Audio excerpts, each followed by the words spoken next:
Hello friends, रोजगार with Kritika में आप सभी का स्वागत है। फ्रेंड्स, बात करेंगे सीटीटी एग्जाम के पॉइंट ऑफ व्यू से, जिसमें आपकी सीडीपी में एक टॉपिक होता है शिक्षण अधिगम। शिक्षण अधिगम में आप सभी को आगमन और निगमन विधि में काफ़ी ज़्यादा कन्फ्यूजन रहता है। तो इस शिक्षण विधि में जो आगमन और निगमन विधि है, इसको आज हम क्लियर कर देंगे। ठीक है, तो इसमें आप सभी को कोई भी डाउट्स नहीं रहेगा। ये एक तरीके से हैंड नोट्स है फ्रेंड्स। ये इससे आपके सारे डाउट्स क्लियर होने वाले हैं। आगमन विधि क्या होता है, निगमन विधि क्या होता है, उसके पहले मैं आपको यहाँ पर बता दूँ कि जो आगमन विधि है उसको पहले जानना जरूरी है। आगमन विधि में जो होता है, छात्रों के नियम या किसी समस्या सिद्धांत को उदाहरण से करवाया जाता है। ठीक है, उदाहरण देकर बच्चे क्या होते हैं, पहले जहां पे भी उदाहरण शब्द आ जाए वो आपका समझ लीजिए आगमन है। लेकिन जहां पे नियम शब्द को प्राथमिकता दी जाए वह जो है निगमन है। न से नियम, न से निगमन। आपको यही ट्रिक फॉलो करना है। देखना है कि आगमन विधि में हमेशा बच्चों के समझ पहले उदाहरण प्रस्तुत किए जाते हैं, उसके बाद नियम दिया जाता है। अगर आपका निगमन विधि यानी नियम न से निगमन, न से नियम शब्द जुड़ गया तो आप ऑलरेडी उदाहरण में आगमन शब्द जोड़ देंगे। यानी जहां पे पहले बच्चों को उदाहरण देकर के बाद में नियम बताए जाते हैं उसे आगमन विधि कहते हैं। और इनके जनक जो है वह अरस्तु हैं। इनके जो जनक माने जाते हैं, आगमन विधि के जनक किसे माना जाता है, तो अरस्तु को माना जाता है। ठीक है, इन्होंने 3 जो है सूत्र भी बताए हैं। आगमन विधि के मुख्यतः 3 सूत्र माने जाते हैं। एक होता है ज्ञात से अज्ञात की ओर, विशिष्ट से सामान्य की ओर और स्थूल से सूक्ष्म की ओर। इनकी मुख्यतः 3 मुख्य बिंदुएं हैं। ठीक है, सूत्र हैं जिसमें ज्ञात से अज्ञात की ओर, जैसे जिस बच्चे जिस चीज को पहले जानते हैं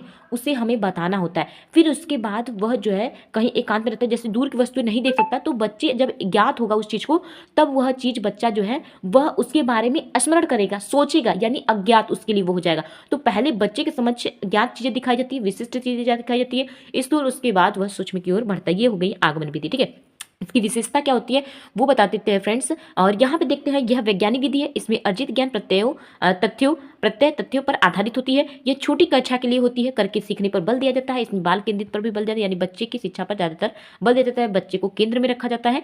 ये हो गया। साथ ही इनकी दोष की बात करें तो यहाँ पर देख सकते हैं, इसमें समय ज्यादा लगता है, पाठ्यक्रम पूरा नहीं हो पाता है और ज्ञान जो है धीमी गति से होता है। ये हो गया हमारा आगमन विधि। अब हम बात करेंगे निगमन विधि। बहुत ही कम समय में क्लियर करने के लिए ये मैं वीडियो लेकर आई हूँ। निगमन विधि में क्या करना है कि निगमन विधि जो होता है वो आगमन विधि का बिल्कुल उल्टा होता है। मैंने बताया था कि आगमन विधि में उदाहरण होते हैं, बल्कि निगमन विधि में आपको पहले नियम बताए जाते हैं, उसके बाद उसका उदाहरण दिया जाता है। ठीक है, इसके भी 3 सूत्र होते हैं। जो वो सूत्र देखा था आपने, उसमें क्या देखा था, ज्ञात से अज्ञात की ओर। लेकिन यहाँ निगमन विधि का जस्ट उल्टा, अरे आगमन विधि का यहाँ पे जस्ट उल्टा होता है। तो यहाँ पे पहले अज्ञात शब्द अज्ञात आके फिर उसके बाद ज्ञात की ओर। वैसे ही जहां पर आपने आगमन में देखा था विशिष्ट से सामान्य की ओर, यहाँ पे आपको देखने को मिलेगा सामान्य से विशिष्ट की ओर, सूक्ष्म से स्थूल की ओर। ये सारे जो है निगमन विधि के सूत्र हो जाएंगे। अब इसकी विशेषताओं की बात करें तो यहाँ पर आपको बता दें, इसमें समय की बचत होती है और अधिक प्रश्न हल करवाए जा सकते हैं। और यह जो होता है शिक्षक केंद्रित होता है। फ्रेंड्स, आगमन विधि जहाँ पे उदाहरण दिए जाते हैं, तो आपको बस याद रखना है कि उदाहरण जब भी होता है तो बच्चे को दिया जाता है, बच्चे उदाहरण से अच्छा सीखते हैं। तो आगमन विधि बाल केंद्रित होता है, जबकि निगमन विधि जिसमें नियम होते हैं तो शिक्षक ही नियम जान सकता है। बच्चे तो उस समय अज्ञात होते, उसमें जो है उनको जानकारी उस समय नहीं होती, उनको नियम कानून नहीं पता होते। तो एक तरीके से नियम जो होता है हमेशा शिक्षक होती है। एक तरीके से शिक्षक केंद्रित विधि है। ठीक है, अध्यापक इस विधि को बड़ी कक्षा में ज्यादा प्रयोग करते हैं और यहाँ पर जो है आगमन विधि छोटी कक्षाओं में ज्यादा यूज होते हैं। ठीक है, और उसके साथ ही नेक्स्ट अगर बात करें तो इसके दोष क्या है, तो इसमें रटने की प्रवृत्ति, नियम हमेशा जो है रटा जाता है, रट के ही याद हो सकता है, अपूर्ण ज्ञान होता है और वैज्ञानिक दृष्टिकोण उत्पन्न नहीं हो पाता है। तो फ्रेंड्स, ये थे आपके आगमन और निगमन विधि।